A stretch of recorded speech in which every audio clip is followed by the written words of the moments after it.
आज हम सुमित्रा नंदन पंत जी द्वारा लिखी गई कविता ग्राम श्री की व्याख्या करेंगे। जैसा कि इस कविता से ही प्रतीत होता है कि ग्राम श्री अर्थात गांव में जो सुंदरता है, प्रकृति की जो सुंदरता है, उसका ही बड़ा ही मनोहारी वर्णन इस कविता के माध्यम से कवि ने किया है। जैसा कि ग्राम श्री श्री श्री उस जगह लगाया जाता है किसी को जो विशेष उपाधि दी जाती है, उच्च दर्जा जो दिया जाता है। तो कवि ने जो है इस कविता में ग्राम से, ग्राम में जो प्रकृति की समृद्धि फैली हुई है, सुंदरता जो फैली हुई है, उसको श्री लगा के उसको संबोधित किया है और उसका वर्णन किया है। तो सबसे पहले हम सुमित्रा नंदन पंत जी के बारे में समझ लेते हैं। सुमित्रा नंदन पंत जी जो है वो छायावादी कवि माने जाते हैं, जिनका जन्म 1900 ईस्वी में उत्तरांचल के अल्मोड़ा जिले के कौसानी नामक गांव में हुआ था। हिंदी साहित्य में उन्हें बहुत सारे पुरस्कार एवं उपाधियां दी गई है। जैसे उन्हें साहित्य अकादमी पुरस्कार, फिर भारतीय ज्ञानपीठ पुरस्कार, पद्म भूषण आदि बहुत तरह के सम्मान एवं पुरस्कार उन्हें दिए गए हैं। और सन 1977 ईस्वी में उनका जो है देहांत हो गया है। उनकी प्रमुख रचनाएं जो हैं वीणा, ग्रंथि, गुंजन, ग्राम्या, पल्लव, युगांत आदि बहुत सारी जो है उनकी जो प्रसिद्ध कृतियां हैं वो हैं। उनकी रचनाओं में मुख्य रूप से प्रकृति व मनुष्य के अंतरंग संबंधों का वर्णन किया जाता है। उन्होंने अपने देश प्रेम की भावना को भी अपनी जो कविता के माध्यम से लिखने का प्रयास किया है। उनकी कविताओं में जो है वो भावों को व्यक्त करने के लिए सटीक शब्दों का प्रयोग हुआ है।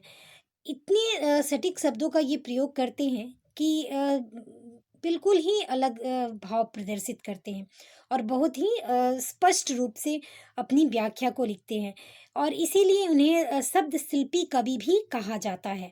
उनकी रचनाओं में प्रतीकों एवं बिंबों का भी सुंदर प्रयोग एवं वर्णन मिलता है। तो शुरू करते हैं उनकी लिखी कविता ग्राम श्री। फैली खेतों में दूर तलक मखमल की कोमल हरियाली, लिपटी जिनमें रवि की किरणें, चांदी की सी उजली जाली। तिनकों के हरे हरे तन पर हरी हरित रुधिर है रहा झलक, श्यामल भू तक पर झुका हुआ नभ का चिर निर्मल नील फलक। कवि जो है खेतों में दूर तक फैली हरियाली और फल फूल एवं जो अनाज के जो पौधे हैं उन पर लदी डालियां, इन सब का वर्णन करते हुए वे कवि कहते हैं गांव के तरफ खेतों में दूर दूर तक हरियाली मखमल की तरह फैली है। उनका मानना है कि जो ये हरियाली हरियाली पौधे हैं, ऐसा प्रतीत होता है मानो पूरे खेतों में एक मखमल सी चादर बिछी हुई है। सूर्य की किरणें उस जो ये मखमल की जो परतें हैं उस पर जब पड़ती है तो वो चांदी की जाली की से लिपटी हुई प्रतीत होती है। खेतों में फसलों के हरे हरे तिनके मानो उनके हरे खून की तरह प्रतीत हो रहे हैं।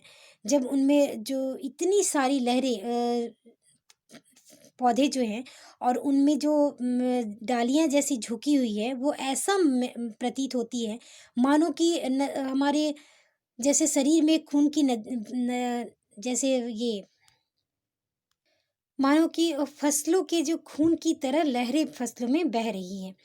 इस हरियाली में से जो सांवला रूप धरे इस धरती के ऊपर जो नीला स्वच्छ आकाश झुका हुआ है वो भी लगता है कि इस अद्भुत सी खेतों की हरियाली पर अपनी अपना जो है अभिनंदन प्रस्तुत कर रहा है। उस हरे हरे खेतों पर आसमान भी अपनी सुंदरता, इस प्रकृति की सुंदरता पर के आगे झुक पड़ा है।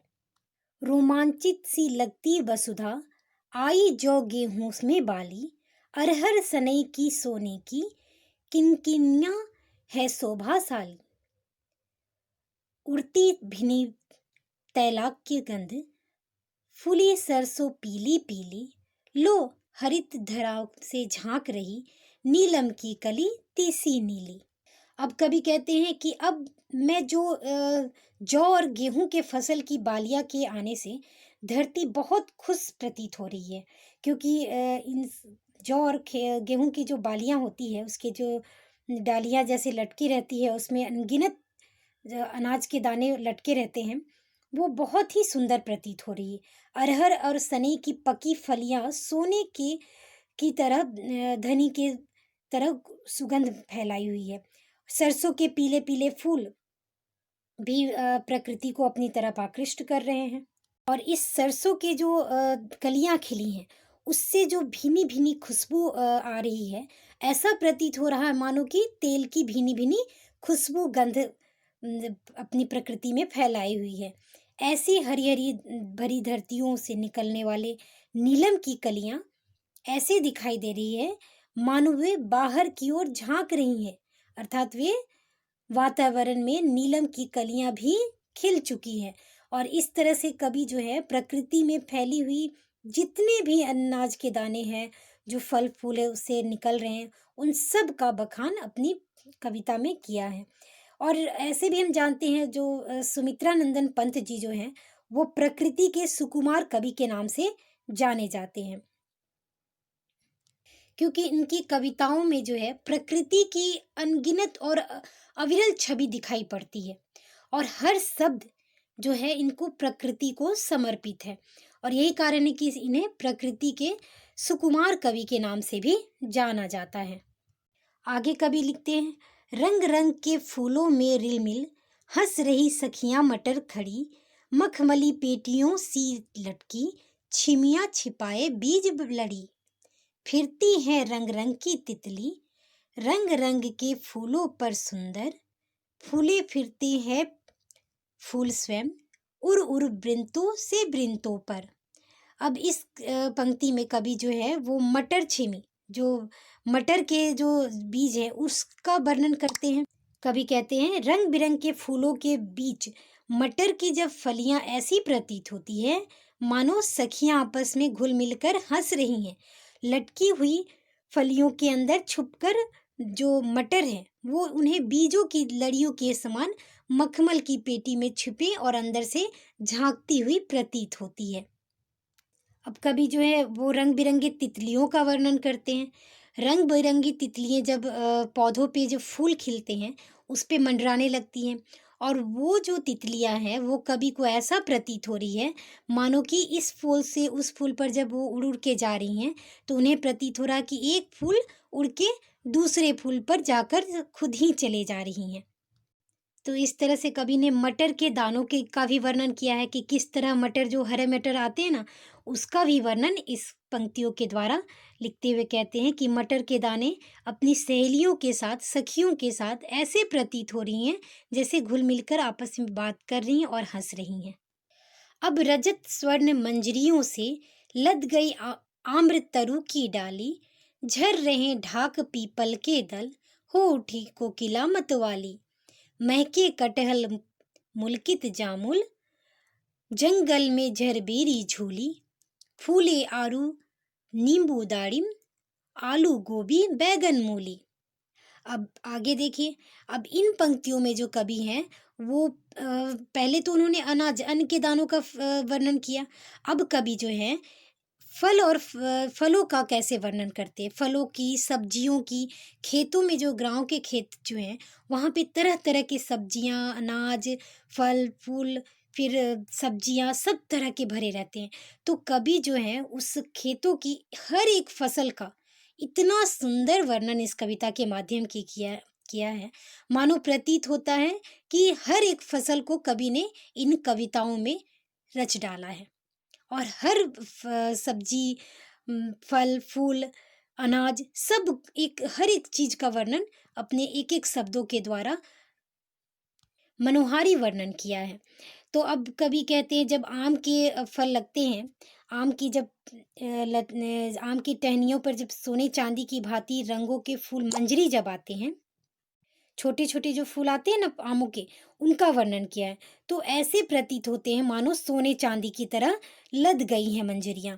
अब ढाक और पीपल के पत्ते झर रहे हैं, और कोमल मतवाली होकर, जैसे आम के जब बीज लगते हैं ना, तो कोमल कोयल जो है अपनी कूक से चारों ओर इसकी सुगंध और इसकी महक का वर्णन बखान करती फिरती है।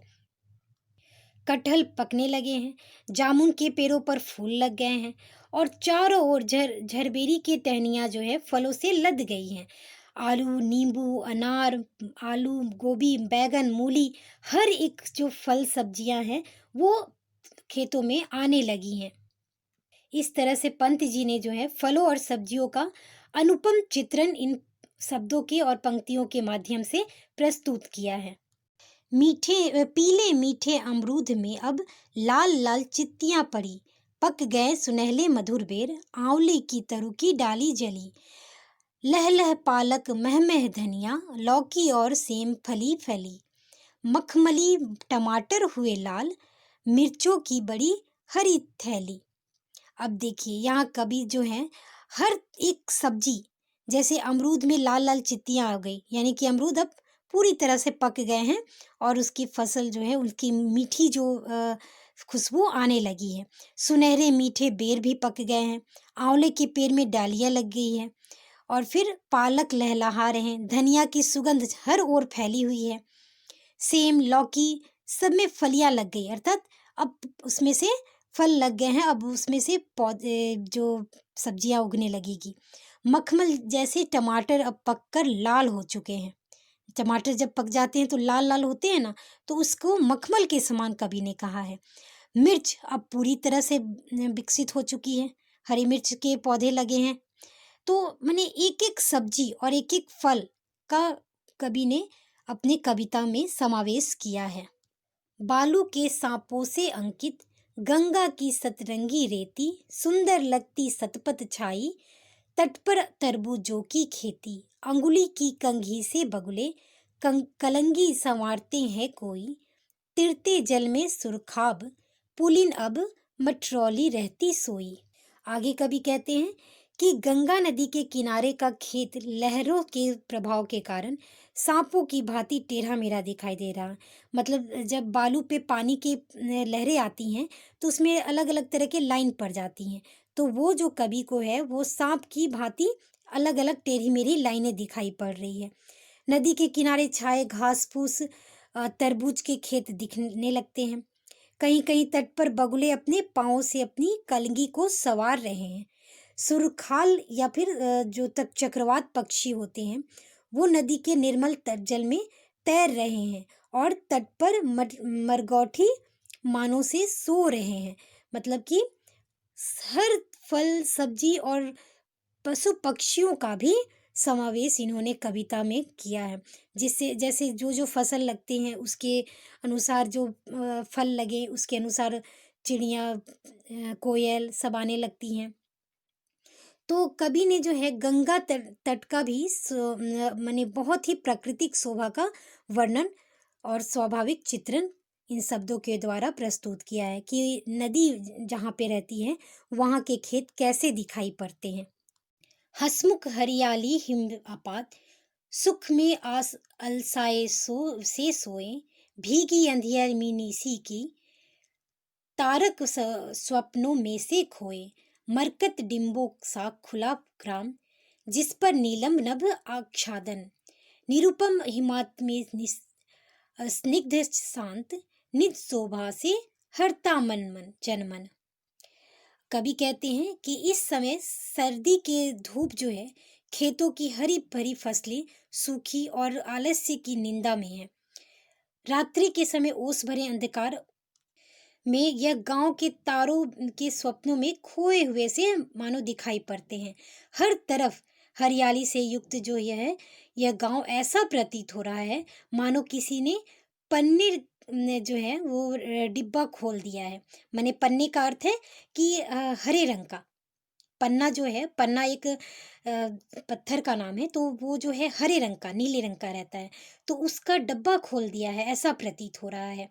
और ऐसी हरियाली में से युक्त गांव पर जो है नीलम जैसा नीला आकाश छाया हुआ है जो कि मतलब बहुत ही अद्भुत है। बसंत में यह सुंदर शांत गांव अपने सौंदर्य से हर व्यक्ति को अपनी तरफ आकर्षित कर लेता है। कवि ने इस पंक्ति के माध्यम से शीत ऋतु में समाप्ति के फलस्वरूप जो परिवर्तन होती है ग्रामीण प्रकृति का, उसका बड़ा ही सुंदर वर्णन किया है, जिससे कि मौसम, फल, सब्जी, हर एक चीज़ का शब्दों के द्वारा उन्होंने ऐसा प्रतीत किया है जैसे मानो हमें स्वच्छंद दिखाई पड़ रहे हैं। शब्द में ही इनके जादू है। तो इस तरह से हमारा ग्रामश्री जो पाठ है इस ये समाप्त होता है। अगर आपको ये वीडियो अच्छा लगा तो लाइक करें, शेयर करें और मेरे चैनल को सब्सक्राइब ज़रूर करें। धन्यवाद।